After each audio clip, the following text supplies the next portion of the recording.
એ ગુણગાન આપણે કરીશું. આનંદ ન મળે તો પરમાનંદ ક્યાંથી મળે? પહેલા તો જીવનમાં આનંદ મળવો જોઈએ. આનંદ મળે તો પરમાનંદની પ્રાપ્તિ થાય. પણ અમુક અમુકમાં તમે ગમે એટલું કહો ને, બોલે રામચંદ્ર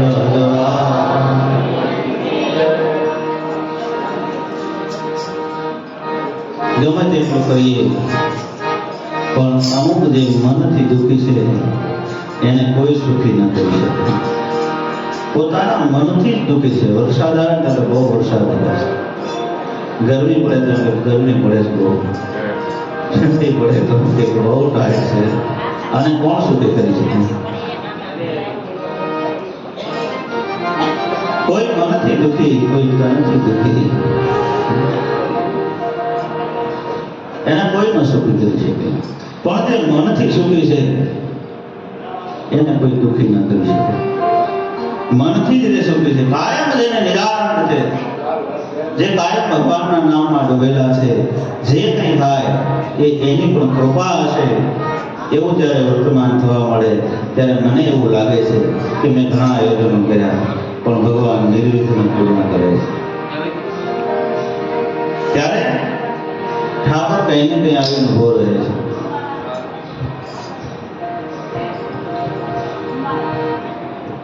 આમાં આપણને એમ થાય કાકા મેં કર્યું છે, ઘણાને એમ થાય કાકા મેં કર્યું છે.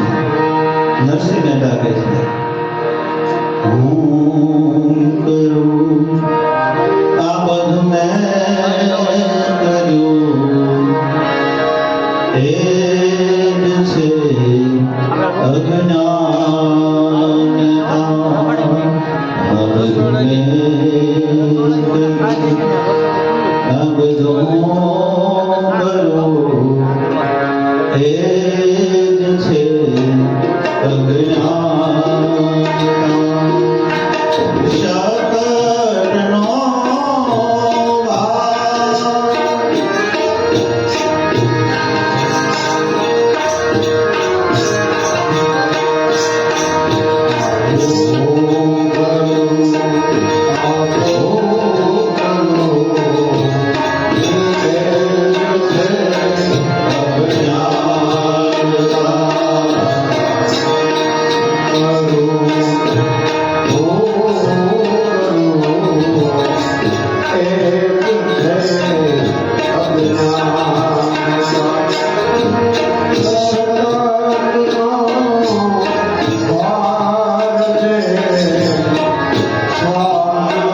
મને એમ થાય મેં કર્યું એટલે બધા આવ્યા ના, કૃપા કોઈ બીજી છે. નહીંતર અહીંયા સુધી હું તમે ભોગીએ, અહીંયા સુધી આવી શકે ના આવી શકે, પણ કરનાર કોઈ બીજું છે. આપણે તો માત્ર ને માત્ર નિમિત્ત છીએ. ભગવાને આપણને નિમિત્ત બનાવ્યા. આમાં ઘણાયનો ફાળો છે, અમારો એકલાનો નથી. દરેકના કઈ ને કઈ આમાં પુરુષાર્થ છે, ત્યારે આ કાર્ય આપણે અહીંયા કરી શકીએ છીએ. એમાં કોળિયા ગ્રુપ, જીવરાજભાઈ, જયંતિભાઈ, સંપૂર્ણ ગ્રુપ, શૈલેષભાઈ, શરૂઆત જ્યારે કરી નેપાલ આપણે કથાની, ત્યારે આપણે વાત થઈ રામેશ્વર કદાચ ભગવાનની કૃપા થાય ત્યારે જયંતિભાઈ અને જીવરાજભાઈએ કહ્યું કે ભગવાનની ઈચ્છા હશે તો જોવાશે. આજ એ આપણો પુરુષાર્થ સાર્થક થયો. આજ ભગવાને આપણી ઈચ્છા પૂર્ણ કરી. તો એમનો આમાં મોટો ફાળો છે, એમને આપણે તાળીઓના ગળગળાટ આપીએ.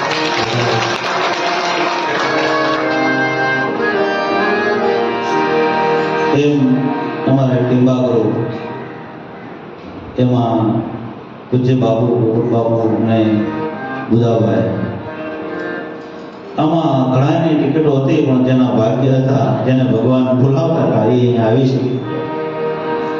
તો એ ટીંબા ગ્રુપને આપણે તાળીઓના ગડગડાટથી બોલાવીએ.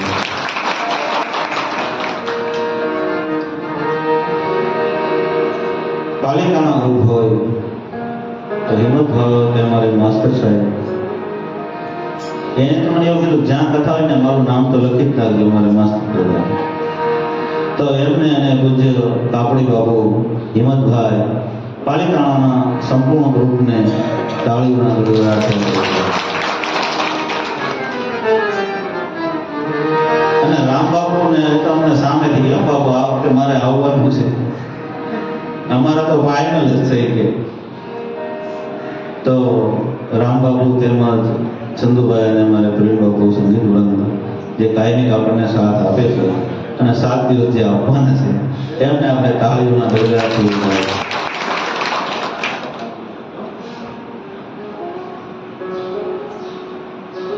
એમાં 2-4 વ્યક્તિ એવા છે એ દરેક કથામાં હોય, કારણ કે અમુકમાં છે ને વખાણ ન કરાય, વંદન થાય, એવા વ્યક્તિઓ છે. એ 2 કથામાં છે. અમારા ગઢડા છે નરોત્તમભાઈની અહીંયા પણ છે અને હરિદ્વારની કથામાં પણ છે. અને અમારે ભૂપતભાઈ, અમારે આ તો ભૂપતલાલ કહેવાય, સકોદરથી એક જ આપણે આવી છે સાથે, પણ ખરેખર એમની મહેનત બહુ છે. તો આ 2 ગ્રુપને આપણે તાળીઓના ગડગડાટથી બોલાવીએ, કારણ કે 2 કથામાં. આગલી સાલ પણ આપણે નરોત્તમભાઈની હરિદ્વારની કથામાં હતા અને નેપાળમાં હતા. આ વખતે અહીંયા છે, હરિદ્વારમાં છે. આપણે એમ બહુ કહીએ કે હવે કથામાં તો લાભુબેન ને નરોત્તમભાઈ હવે બીજું કરવાનું શું કે હવે જ્યાં સુધી ભગવાનના ગુણગાન ગવાય ત્યાં સુધી મને તમને ભગવાન લઈ જાય ત્યાં સુધી તીર્થયાત્રાઓ કરશું, ભગવાનના ગુણગાન ગાશું. એટલે સુધી લઈ જવા એ તો એની મરજીની વાત છે.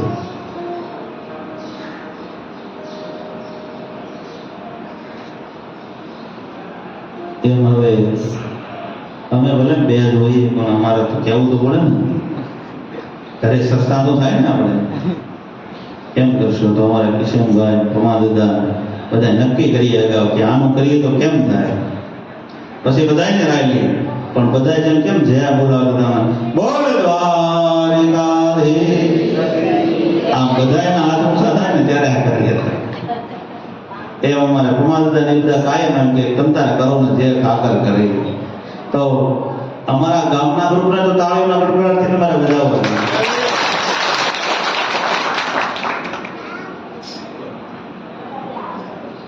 અને એક વખત દરેક ગ્રુપનું તાળીઓના ગડગડાટથી છે. કોઈ ગ્રુપ જાણે બાકી રહી નથી. અમારે રસોઈયા મંડળથી લઈ અને સવેશ ગ્રુપથી લઈ કોઈ પણ, કારણ કે તમે ટીંબા ગ્રુપમાં તો આવી જશે, પણ આપણે થોડુંક હવે એની કામ સોંપીએ. સવેશને બુધાવે તો એમને પણ આપણે તાળીઓથી વધારીએ, કારણ કે હવે એને થોડું ભોગવાનું છે. તો દરેકનો ફાળો છે, દરેક વ્યક્તિની મહેનત છે અને દરેકની પાછળ ભગવાનની કઈ શક્તિ છે. તો હું તમે આવી શકીએ, બાકી હું એકલો કરી શકું નહીં, મારું કોઈ કામ નથી, મારી કોઈ શક્તિ નથી. હમણાં મેં કેટલીક નરસિંહ મહેતાએ કેવું સુંદર મજાનું ભજન કર્યું કે આ બધું હું કરું, આ બધું મેં કર્યું, એ જ છે જ્ઞાનતા. મારે અને તમને આપણને એ જ્ઞાનતા છે કે આ હું ન હોત તો ન થાય. ના, હું ન હોત ને તો તમને કોઈ બીજો લાવવા રહ્યા હોત. તમારું પ્રારબ્ધ ખોલી ગયું છે કે તમે અહીંયા આવો. તો આવો રામકથાના એ મંગલાચરણને કરીએ.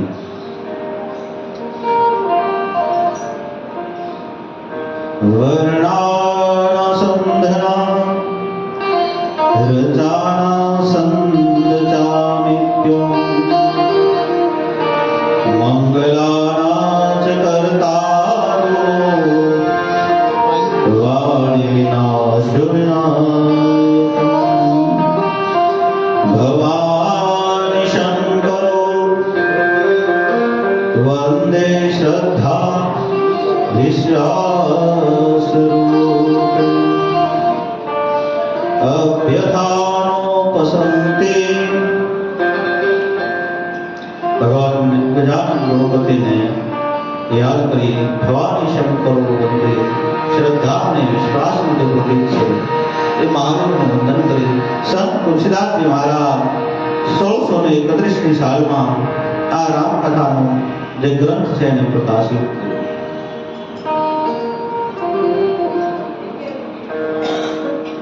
અને એમાં પંચદેવોની સુંદર મજાનો એ શ્લોક લખી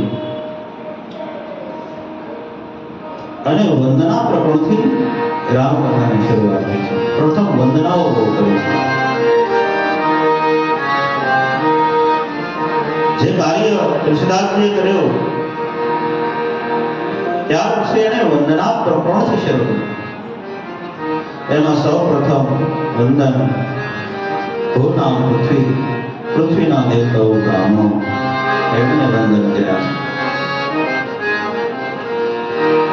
બંદરુ પ્રથમ મહેચોર શરણા મોહને તસમ સરસ કરના બંદરુ પ્રથમ મહેચોર શરણા મોહને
ઉજ્જવળ કપાસના કોઈ પણ દાળો દાગ નથી. જો સહી દુઃખ પર ચિત્ર દુરાવા, જો સહી દુઃખ પર ચિત્ર દુરાવા, બંદનિયા જય જસ જગ પાયા, સાધુ ચરિત સોપર ચરિત કપાલો,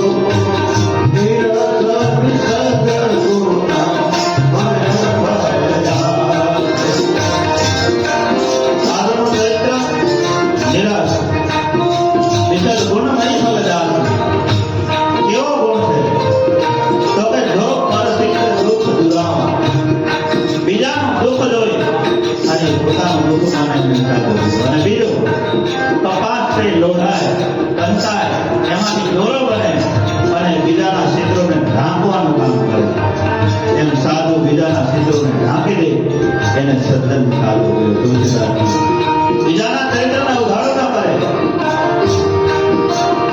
એટલે કહ્યું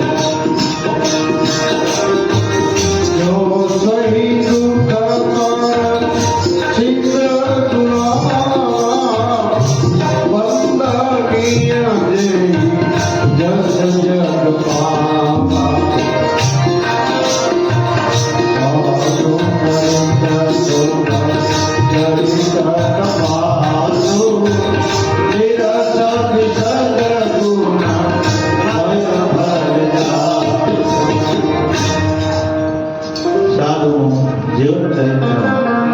બીજાના છિદ્રોને ઢાંકે, કપાસ લોઢાય કંકાય દોરો બની અને જેમ કપડું સુધાઈ જાય એ જ રીતે સાધુ બીજાના ચરિત્રોને ઢાંકે.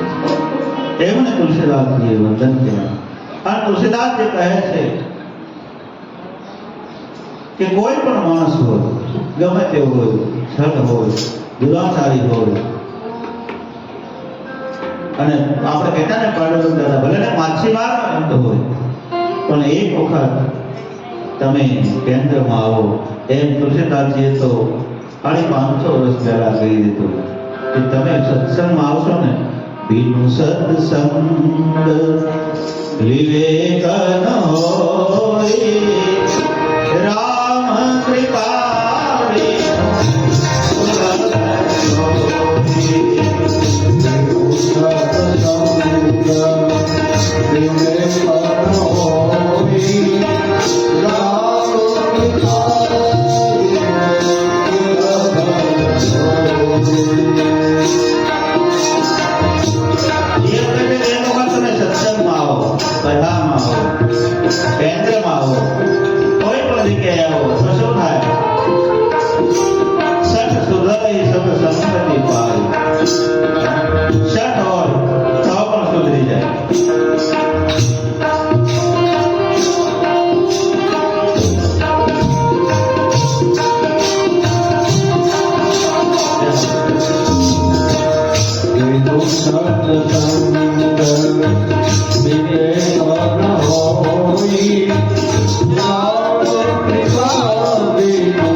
સત્સંગ વિવેક ન હોય, રામ કૃપા વિનો સુલભ ન હોય. ભગવાનની કૃપા ન થાય ને તો એક વસ્તુ સુલભ નથી, પણ ભગવાનની કૃપા થાય ક્યારે?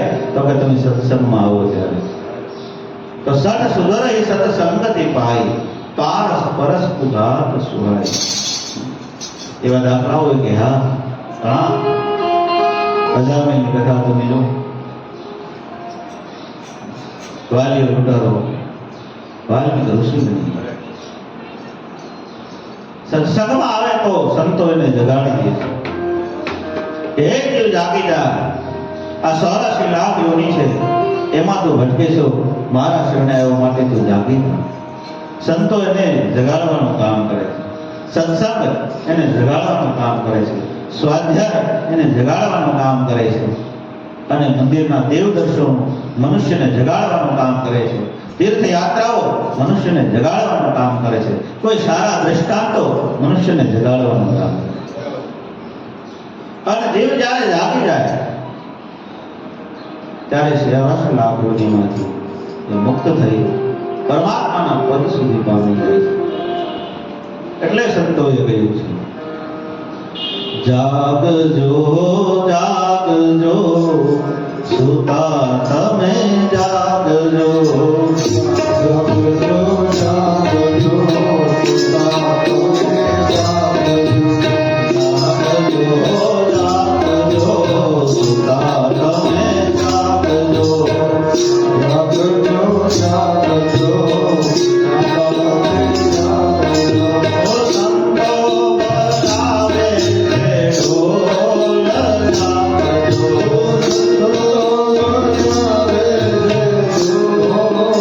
જાગજો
કાળ ધાડ કાઢશે, ધાવ કાઢશે.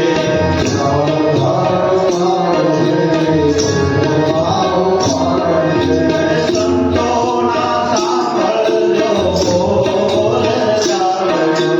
સંતોના સાંભળજો બોલ જાગજો.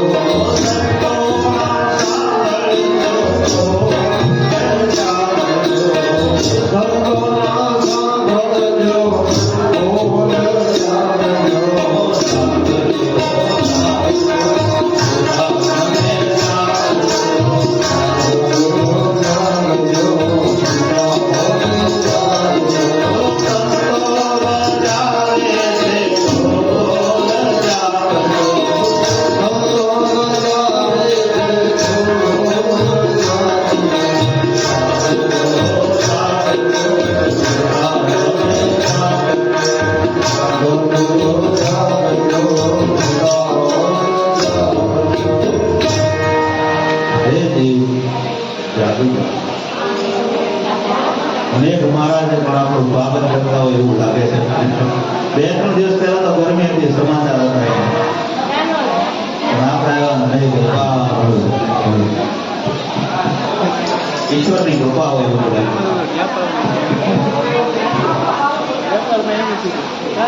હરિનામ, કૃષ્ણનામ, રામનામ, શિવનામ, શક્તિ, કોઈ પણ ઉપાસના તમને જે ભગવાન પર શ્રદ્ધા હોય ને એ ભગવાનના નામે કરી રાખો.